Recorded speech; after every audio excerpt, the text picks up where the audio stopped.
Hey guys, welcome back to my channel. Today we're going to be talking about how I went about decorating my 2012 Nissan Rogue that I built out to a camper van and how I made it super cozy. So let's get into it.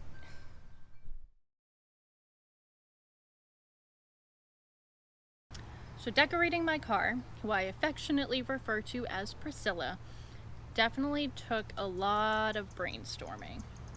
I knew that I needed something basic like curtains, for privacy, but I also wanted to make sure that I was able to create a nice cozy environment that I was happy to go to at the end of the day, because after all, this was going to be my home away from home for a while. In addition to the things that I both wanted and needed, I also wanted to try to do my best to minimize my impact on the environment. I didn't want to go out and have to buy everything, so that meant that I had to kind of go through my house and see what I could either reuse or repurpose.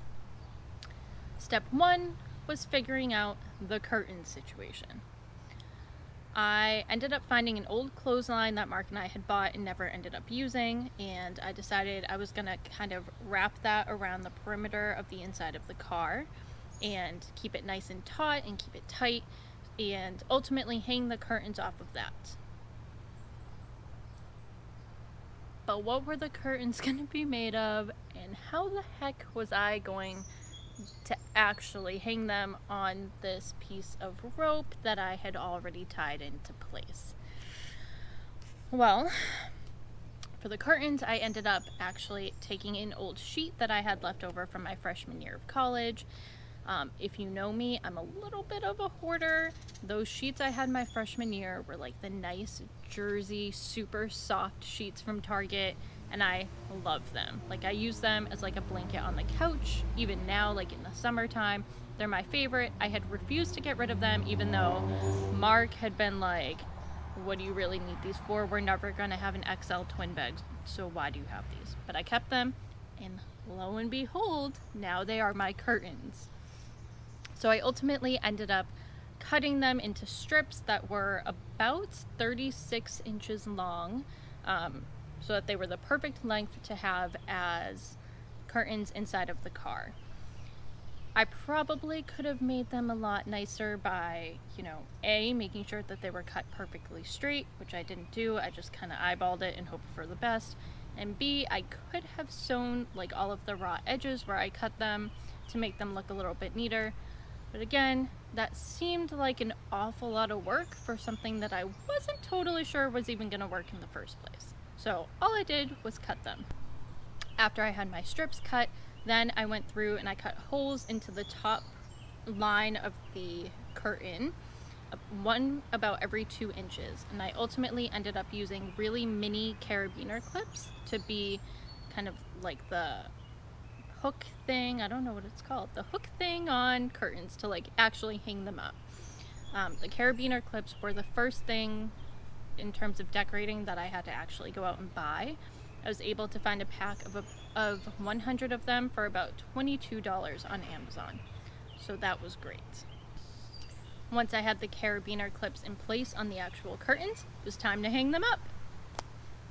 One thing I'll note here is that I did initially plan on the curtains being 4 large pieces, 2 in the front seat and then 2 in the back.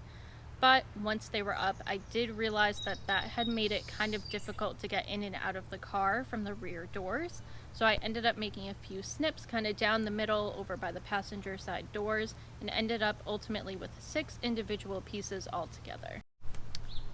In addition to the curtains, I also bought these screen things that go over the back doors and a magnetic one that goes over my sunroof. These will allow me to sleep with the windows open without worrying about too many bugs getting in. I also bought sun shields for the windshield for 2 reasons. One, for a little enhanced privacy, and also to just try to keep the sun out and hopefully keep the car a little bit cooler during the day.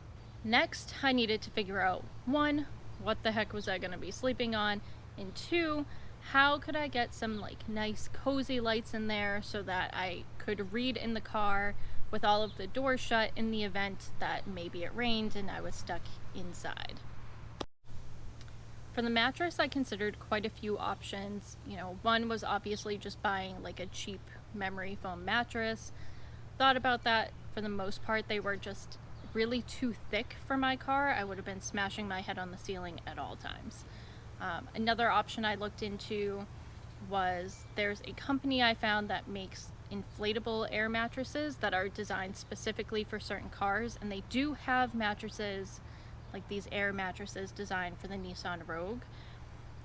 I thought about going that route, but it was a little pricey, and considering the fact that the Rogue is more of a test run for when I eventually get my Volkswagen bus, it kind of seemed like ultimately it would be a waste of money. So instead, I got a 3-inch memory foam mattress topper, which ended up being perfect. I think it was about $65 or $70. It's the perfect height, and because it's just the topper and it's not too thick, it was super easy to make super easy like cuts in the corners to account for all of the weird wheel well spaces that are in the back of a Rogue. For sheets, I just used the remainder of the set that I had left over from my freshman year of college. I'm not gonna lie, I was pretty shocked that the XL twin fitted sheet fit my full-size mattress topper perfectly. If anything, it was actually a little bit big. That had been one thing I was really worried about. I didn't want to have to go out and go buy like a full set of sheets when we have a queen size bed, and I would never need a full size set of sheets for anything. So that ended up working out really well. The comforter that had come with the set is really light, so I had just used that, and I think it'll be perfect for me. And I also used my old body pillow, also from my freshman year of college, which is gray, to kind of add a little bit of contrast. The only thing I really went out and bought was this really cheap, like $3 or $5 welcome throw pillow from Target, just because I wanted to add a little something extra. Next came the lights. I knew that I either wanted twinkle lights or like bistro lights, but I had a lot of concerns about this. You know, one, normally with those kinds of lights, they need to be plugged in, which is not an option when I'm parked in my car.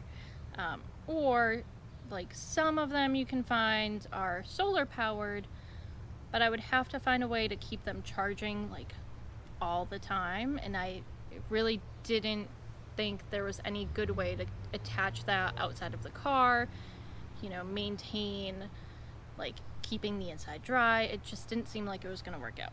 So after doing a lot of research, I was able to find the perfect lights on Amazon again, that are actually not only battery operated, they operate with like 2 or 3 AA batteries, I think it's 3, but they also have a remote control, which is huge, and I feel like will make things a lot easier. So once they came in, I decided to just hang them up along the top of the car, which is felt like most average cars, using a variety of push pins and T-pins. So if you don't know what a T-pin is, I have some here. This is a T-pin. Hopefully you can see that. So they're a lot longer than your kind of traditional push pin. Don't mind my gross nails that I haven't gotten done in a while. They're a lot longer. They also, when you put them in, need to be kind of put horizontally rather than just sticking them straight into the ceiling.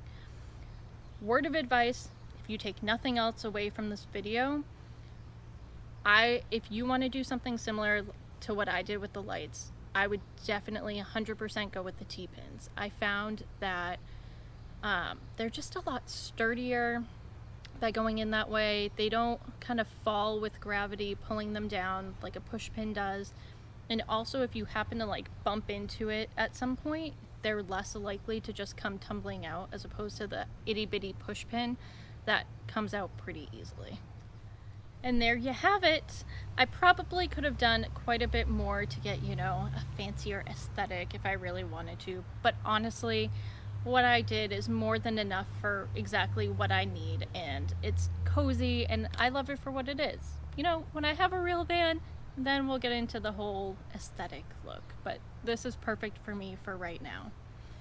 Don't forget to like this video and subscribe to my channel for more videos.